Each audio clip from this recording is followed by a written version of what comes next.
What if I told you that the silence around the biggest political scandal in recent South African history was priced at 50 million rand, or better yet, a blank check? Imagine opening a criminal case against the President of the Republic, and less than 14 days later, the underworld, political heavyweights and state apparatus all converge to make you an offer you supposedly can't refuse: state protection, your choice of any government department, and the erasure of your name from the Zondo Commission on State Capture. But when you refuse the carrot, they bring out the stick. Welcome to Mzansi PoliScope, where we dissect the political chess games shaping South Africa.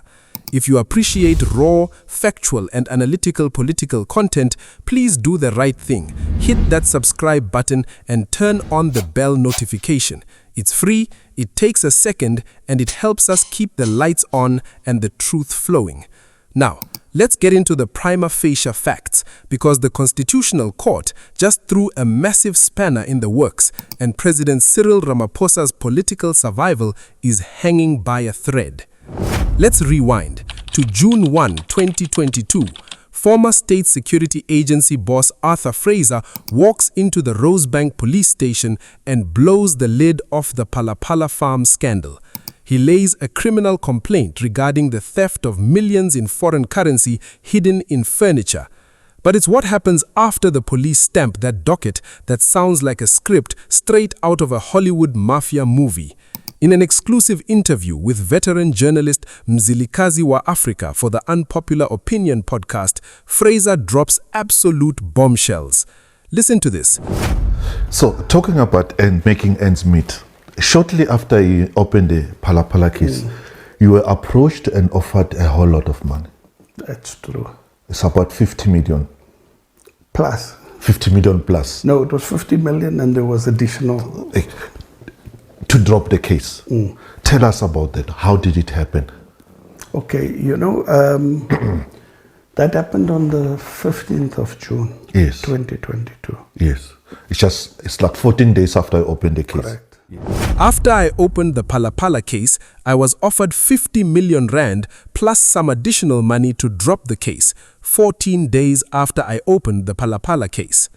50 million rand in 14 days. According to Fraser, a former associate of his was approached by none other than the slain Cape Town underworld figure Mark Lifman. Lifman allegedly claimed he had a direct line to the president's inner circle. The mandate? Make the Phala Phala docket disappear. But the 50 million rand was just the starting bid. Fraser claims he was told he could choose any government department he wanted, including a return to intelligence. Think about the political expediency here, offering the keys to state intelligence to bury a burglary. That is the definition of a constitutional crisis. That person asked me to actually pull the trigger because we should not have a president that is involved in the type of activities that they were involved in. 2022.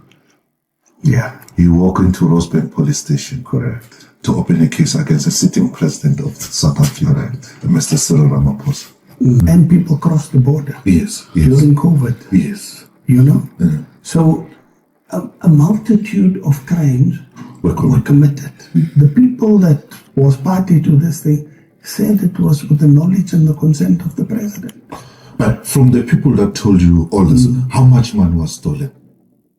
Look, they said nobody could put a finger on it. They knew it was in excess of $2 million. In that recording, he says, no, we only took $800,000 because the woman told them, you can't take everything. You must leave something so that the president don't see you've taken the money. So it means there was something left. Of course. Correct. Your case is against the president. Correct. And Wali and them. Correct. So how far is your case? Because you were the first one to open the case. They opened their case, I think, a year later. NBA closed that case. Your case? Yeah, my case was closed. They said there was nothing. They couldn't prosecute. And that decision was taken by the DPP, Limpopo. Yes. Ivitenga. Yes. Shortly after he opened the Phala Phala case, you were approached and offered a whole lot of money. That's true. It's about 50 million.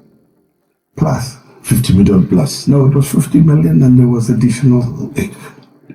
To drop the case. Tell us about that. How did it happen? That happened on the 15th of June, Yes. 2022. Yes. It's like 14 days after I opened the case. Correct. Yes. A comrade of mine that worked with in the Dora unit. Yes. He was actually the commissar of the Dora unit. Yes. He gets approached by Mark Lifman.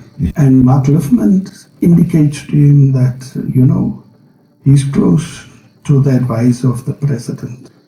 And he then says, look, that indicated that the president had asked him to make this matter go away and that he was offering me 50 million to collapse this case. But apart from the 50 million, Yes. he indicated that I could choose any department I wanted in government. They would give it to me. So you're no longer a liability now. Yeah, including, exactly, including intelligence. Okay. If the money and the cabinet posts weren't enough, Fraser dropped an allegation that shakes the very foundation of our judiciary. He claims he was promised that the adverse findings against him by Chief Justice Raymond Zondo in the State Capture Commission would be amended, erased, made to disappear. Two, that the investigations that is being run against me, they would stop that. They told me that they would get the chairperson, Zondo, Yes. to amend his findings against me On the Zondo Commission. on the Zondo Commission's report. Okay. And Mark tell him, look, the 50 million is off the table. In actual fact, it's a blank script. You must just put the number How much you want? and they'll deliver it with all the other things. The other conditions. And I told him, no, man, I'm not interested. I've got no interest. What? Remember, the Zondo Commission painted Fraser as a law unto himself, implicating him in the massive abuse of SSA assets to the tune of 600 million rand. Fraser says he initially dismissed the offer as too far-fetched. You can't just tell the Chief Justice to change his report, right? But then the handover of the Zondo Commission's final report was mysteriously delayed by the presidency. Fraser says, and then I realized this thing can't be a coincidence. The manipulation of an independent judicial inquiry to secure political survival. If proven true, this moves beyond a farm burglary. It is defeating the ends of justice on a supreme level. When Fraser flat out rejected the 50 million rand, a second meeting allegedly took place. The associates go back to Mark Lifman and the offer changes. It's no longer 50 million, it's a blank check. Name your price. Fraser says no again, and in South African politics, when the blank check is rejected, the threats begin. During one meeting, a close advisor to the president was allegedly put on speakerphone. The message was chilling. If they don't take this offer, we have already spoken to a businessman. That businessman? Fraser names him as Mswazi, referring to the late feared Mpumalanga taxi boss, Jotham Sibi. If you don't take this offer, they will get the businessman to deal with us. This is a brazen death threat. Fraser claims he contacted his legal counsel only to find out his lawyer had been approached by a politician with the exact same offers. This wasn't a rogue element, it was a coordinated high-level operation to neutralize a threat. My understanding, subsequent to that, you get hitmen on you. Oh, no, you're right. Sorry, I forgot that. Yes. But I think he doesn't realize That is on the speakerphone. Okay. So he tells them, please tell them that if they don't take this offer, We have already spoken to a businessman. He's Mswazi Msibi. And he will be getting us Inkabi. So if they don't take this offer, they will get the Inkabis to deal with us, with me. Okay. You guys had to go to KZN just to try and make sure that you guys don't get killed. And that's why we chose Phala Phala amongst the stuff that I had. So Phala Phala It's one of the amongst. is one of others. Phala Phala came after I was out of the farm. Now let's look at the institutional paralysis. Fraser's case against the president shut down. The Director of Public Prosecutions, DPP, declined to prosecute, citing a lack of evidence. But wait, how can there be no case when the suspects accused of stealing the money from the farm are currently facing active criminal proceedings? How do you prosecute the theft of the money but ignore the statutory breaches of the Prevention of Corrupt Activities Act regarding the source and concealment of that same money? Fraser points out that findings by the Independent Police Investigative Directorate, IPID, completely contradicted the DPP's decision not to prosecute. And then comes the political pressure. Fraser alleges that President Ramaphosa essentially admitted to taking instructions from the Democratic Alliance. I go home next Saturday. It's a Saturday. I go to the president's house. I'm there. As you would have realized today, I'm punctual about time. So No, I know. On time. I know that, yeah. So I get there at 7 o'clock. And as we're walking in, he greets me cordially. But before we're sitting, he says, you know, Commissioner, I want to start with the DJ ended yesterday. And I realized, this president, at least you have the decency To sit me just down to sit and take me through the whole... So he says, no, I'm under pressure. I need you to resign, and that's what I'm here to ask you. Pressure from who? Because he's the president of the country. Yeah, no, I'll explain. I'll take you through if you don't mind. Okay. So I asked him. I firstly said, I can't resign. I told him, no, I said, Mr. President, let me go back where I ended with the DG yesterday. You've got access to a report that vindicates me. Yes. So you and me know that this matter is not what it is. Yes. It's just been twisted. Yeah, and I understand it's politics. At least we understand the truth. So I don't think I can deal with the noise. I can deal with the noise. He then states to me that, he's getting pressure from the DA. From the DA. From the DA. To fire you. To fire me. And he's the president of the ANC in the country. You might know what he says after this. Okay, I'm listening. So he says he's under pressure from the DA. So I said, I understand, that's political noise, Mr. President. He says, no, but you are a liability to the ANC, Commissioner. Hey?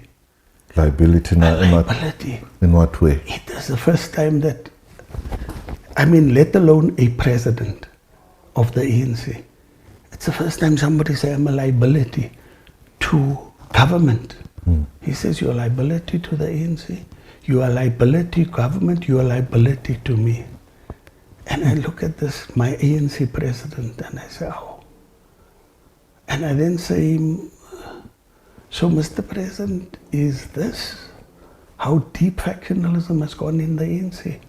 Because remember, I don't see myself as a factional. I'm there as a public servant, deployed by our movement at least. So I say, so this is how DP says yes. So I admit that it was done based on factionalism, not on you being really a liability, so to speak. Yeah, so I then tell him, but Mr. President, he said, but you helped NDZ At Nasrec. 2017. Yes. So I told him, Mr. President, do you think you'd be president if I helped At in this- dissent at Nasrec? Yeah. Because I don't think so. And And what? there was a pause, silence. An ANC president allegedly taking instructions from the DA to fire a national commissioner, calling him a liability. The political realignment we are seeing today in 2026 makes this revelation incredibly prophetic. And this brings us to right now. Why is Fraser speaking out now? Because the shield protecting the president has just been shattered. Just days ago, on May 8, 2026, the Constitutional Court handed down a historic ruling. The EFF and ATM took Parliament to court over the December 2022 vote where the ANC majority used their numbers to block the Section 89 Independent Panel report. That report, led by former Chief Justice, found prima facie evidence that Ramaphosa had a case to answer. The ConCourt has ruled that the National Assembly's rule allowing them to block the impeachment inquiry was unconstitutional. They called it a majoritarian abuse. The court has explicitly ordered Parliament to establish a formal impeachment committee to investigate the president. This is the endgame. Arthur Fraser is now gearing up to testify at this newly revived impeachment inquiry. Fellow South Africans, this is no longer just about dollars in a couch. If Arthur Fraser presents tangible evidence of a $50 million bribe, state protection offers, and underworld threats at the impeachment inquiry, it will make the Zondo Commission look like a warm-up act. Some critics ask, who can deny $50 million in cash? Well, it seems Fraser did. But the bigger question is, who was writing the check? The culture of political patronage and bribery is deeply entrenched. If these allegations are proven true, President Ramaphosa faces not just a political exit, but the very real prospect of multiple criminal charges. What are your thoughts? Do you believe Arthur Fraser's explosive claims, or is this political maneuvering? Drop your thoughts in the comments section below. I read all of them. Don't forget to like this video and subscribe to Mzansi PoliScope for the sharpest political analysis in the country. Until next time, stay informed and stay vigilant.